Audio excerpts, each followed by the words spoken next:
Nagawa ko na to dati, pero gusto ko gawin ulit. Yung mas klaro at mas malaki para madami ang makakain. Sobrang easy lang na merienda. Pwede pa pang baon ngayong pasukan. May tira pa kaming saging dito, pero itabi ko muna. 2 itlog.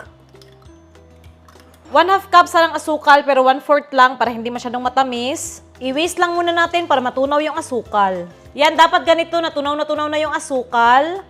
Maglalagay rin ako ng 1 cup na gatas. Sachet lang yung gamit ko. Pwede ka gumamit ng fresh milk or evap. Cooking oil, 4 na kutsara.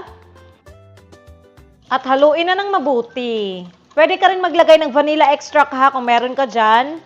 Ako hindi na kasi wala. Sa dry ingredients naman, gagamit ako ng salaan. 2 cup ng harina, all-purpose flour. Yan.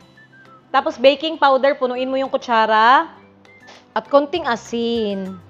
Taktak natin to.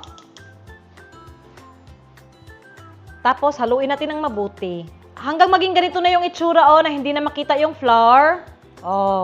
Lutuin na natin. Kawali muna. Painitin sa mahinang apoy lang. 3 kutsarang butter, 3 kutsarang asukal. Haluin lang hanggang matunaw. Yan natunaw na yung asukal at ang butter. Yung mga saging, hihiwain natin.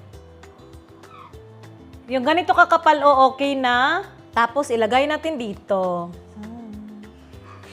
At ayan na, nalagyan ko na lahat. Lagay na natin tong butter or flour mixture. Yan guys, buhos natin guys. Charot. Sana maulit muli. Char. Tapos syempre ikakalat natin yan. Yan guys, para pantay. Okay. Syempre tatakpan natin yan. Sa mahinang apoy lang ha. At lutuin natin sa 30 minutes. Pagkaraan ng 30 minutes. Alsang-alsa tapos ang bango. Sa loob ng 30 minutes, hindi ko talaga binuksan yung takip ha. Medyo mahirap to i-flip, so gagamit tayo ng backup. Plato.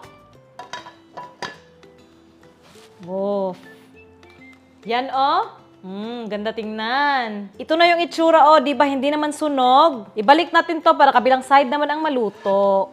Yan, ayusin lang natin Takpan at lutuin pa natin ng 10 minutes. Sa mahinang apoy lang rin ha. At pagkaraan ng 10 minutes, yan na Ayan na di ba ang ganda tingnan? Okay na, patayin na yung apoy.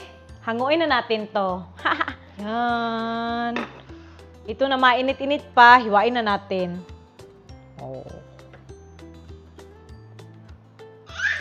Yan tingnan nyo naman Ito sa ilalim, harap, tapos gilid, lambot. Tapos yung lasa, sakto lang hindi masyadong matamis. Simpleng mga ingredients lang, tapos ang dali. Bagay na bagay ito na pambaon,